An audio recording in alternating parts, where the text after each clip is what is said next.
Hello students, how are you? कैसे हैं आप?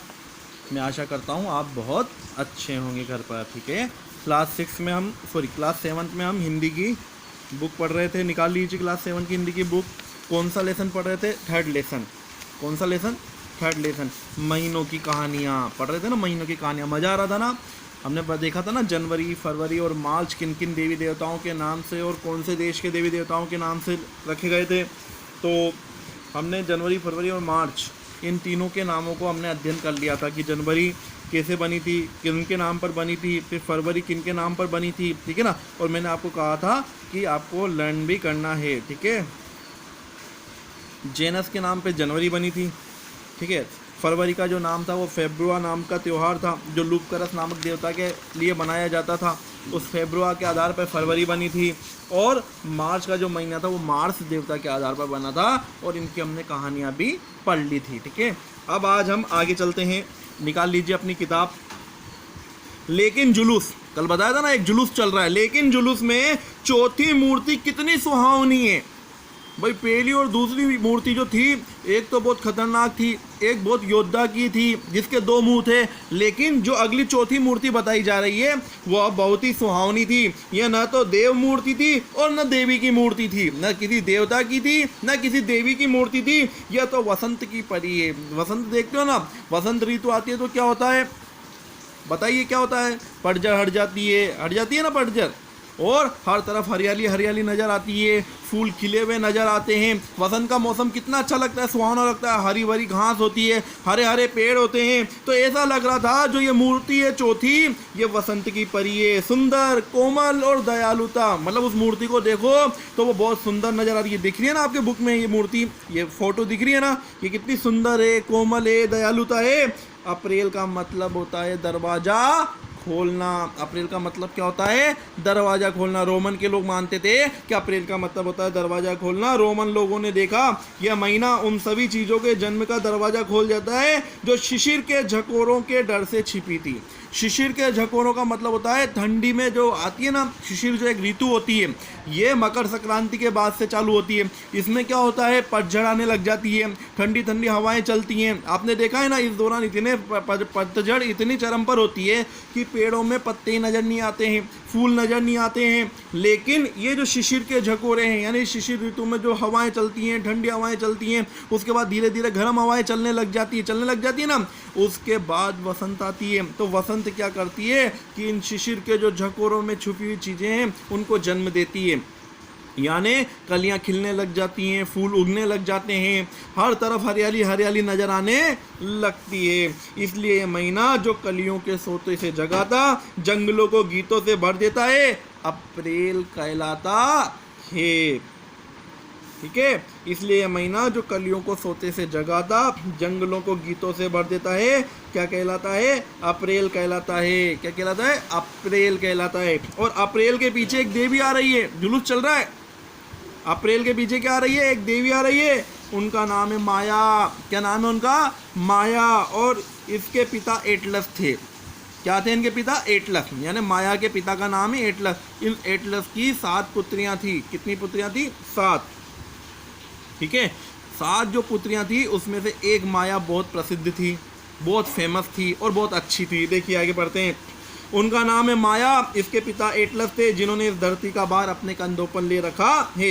एटलस की 7 बेटियां थीं। इन बेटियों में माया सबसे प्रसिद्ध हुई। देवताओं के पिता कौन है? देवताओं के पिता बृहस्पति, जुपिटर। तो देवताओं के पिता जुपिटर ने माया और उनकी बहनों को तारों के रूप में आसमान में ला दिया। माया और उनकी बहनों को आसमान के रूप में ला दिया। सप्त ऋषि देखिए ना, 7 तारे देखिए ना आसमान में एक साथ। वो कौन है? माया और उसकी 6 बहनें हैं आसमान में। एपिलेट्स नामक 6 तारों का झुंड जो आसमान में दिखता है, माया और 6 तारे का जो झुंड आसमान में दिखता है, वो माया और उसकी बहनें ही हैं। माया ही मई महीना है। माया के नाम से ही महीना कौन सा पड़ा? मई। तो मई महीने का नाम किससे पड़ा? माया से। अब सब मई हो गया, जनवरी हो गया, फरवरी हो गया, मार्च हो गया, अप्रैल हो गया, मई हो गया। मई के पीछे कौन भाग रहे हैं?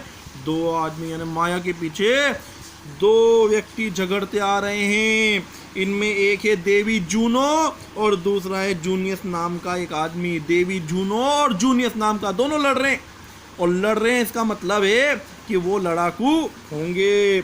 कुछ लोगों का कहना है कि जून का नाम जूनो देवी के आधार पर पड़ा है, और कुछ कहते हैं कि रोम के प्रसिद्ध जूनियस परिवार पर पड़ा है। जो जूनियस व्यक्ति है उसके परिवार पे जून पड़ा है, और कुछ कहते हैं कि नहीं ये गलत बात है, जून का महीना तो देवी जूनो के आधार पर पड़ा है। अब लड़ाइयाँ हैं, किसने जाना क्या था, इतनी पुरानी प्राचीन बातें, पर कुछ लोग कहते हैं कि नहीं देवी जूनो के आधार पर जून पड़ा है, और कुछ कहते हैं कि जूनियस नाम का जो परिवार है उसके आधार पर जून पड़ा है। जूनो देवताओं के पिता जुपिटर की सुंदर किंतु ईर्ष्यालु पत्नी थी। जुपिटर पढ़ा ना अपन ने, देवताओं के पिता, तो जुपिटर की जो वाइफ थी, पत्नी थी, उसका नाम था देवी जूनो, लेकिन वो बहुत ईर्ष्यालु थी। ईर्ष्या सबसे करती, जिसमें कहते हैं जलन भावना, उसके अंदर जलन भावना बहुत थी। और जूनियर जो था वो बड़ा ही घमंडी और बिगड़ दिल आदमी था।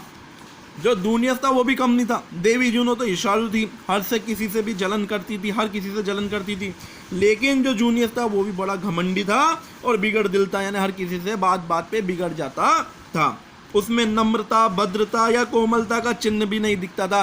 वो कोई सज्जन पुरुष नहीं था, वो ढंग से बात नहीं करता था, बैठ के बात नहीं करता था, किसी को भी समझाता नहीं था, हर किसी से बिगड़ जाता था। इस देव पत्नी, एक तो देवी जूनो और नरपुंगव का मतलब श्रेष्ठ मनुष्य, या तो देवी जो थी जुपिटर की पत्नी, देव पत्नी, और नरपुंग मतलब श्रेष्ठ व्यक्ति के इस झगड़े में जो भी जीते, चाहे तो आप ये मान लीजिए कि देवी जूनो के आधार पर जून का नाम पड़ा है, और चाहे तो जो दूसरा परिवार था जूनियस नाम का परिवार, उसके नाम पर जून का महीना पड़ा है। जिसमें भी इन दोनों की लड़ाई में जो भी जीते, हमारे बुक वाले कह रहे हैं कि यह निश्चित है कि अंग्रेजी जंत्री का जून सबसे शानदार महीना है। अंग्रेजी जंत्री का जो जून है वो सबसे शानदार महीना है। ठीक है, आपको भी बताना मिलता है ना, जून में छुट्टियां होती है ना स्कूल की। अब जुलूस को आगे बढ़ाते हैं। इस जुलूस का 7वां आदमी यूरोपियन की नज़र में संसार का सबसे बड़ा आदमी था। जो 7वें नंबर पे आदमी आ रहा था वो इस संसार का सबसे बड़ा आदमी था। वह एक योद्धा और सम्राट भी था। वो एक योद्धा यानी वीर लड़ने वाला व्यक्ति भी था, और सम्राट यानी राजा भी था। उसका नाम जूलियस सीजर था। क्या नाम था उसका? Julius Caesar. उसका नाम क्या था? Julius Caesar. उसने कितने ही राष्ट्रों को जीता था। उस व्यक्ति ने बहुत सारे राष्ट्र, बहुत सारे देशों को जीता था। उसने अनेक सुधार भी किए, जो गलतियां थी, जो कमियां थी, उनको दूर भी किया उसने, और अच्छे अच्छे कानून बनाए। कुछ पुराने राजा जो होते हैं वो मतलबी होते हैं, है ना, वो अपने हिसाब से ऐसे ऐसे नियम बनाते हैं कि बेचारी जनता के ऊपर बहुत सारे कर लाद देते हैं, बहुत सारी नए नए नियम लाद देते हैं, जिससे जनता परेशान होती थी। लेकिन ये जो राजा था, कौन सा राजा? Julius Caesar. ये बहुत ही नेक दिल राजा माना जाता था, और इसने बहुत अच्छे सुधार भी किए थे और अच्छे कानून भी बनाए थे।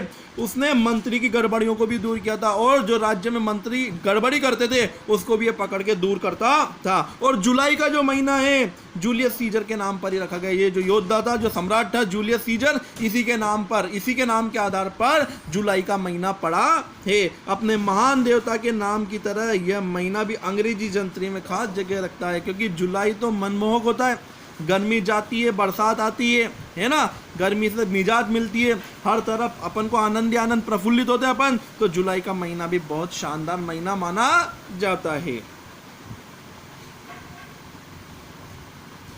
ठीक है बच्चों, अब अपन ने जनवरी, फरवरी, मार्च पहले वाली वीडियो में पढ़ी, अप्रैल, मई, जून और जुलाई इसमें पढ़ी। अब क्या बचा? अगस्त, सितंबर, अक्टूबर, नवंबर और दिसंबर, ये नेक्स्ट वीडियो में पढ़ेंगे। Thank you.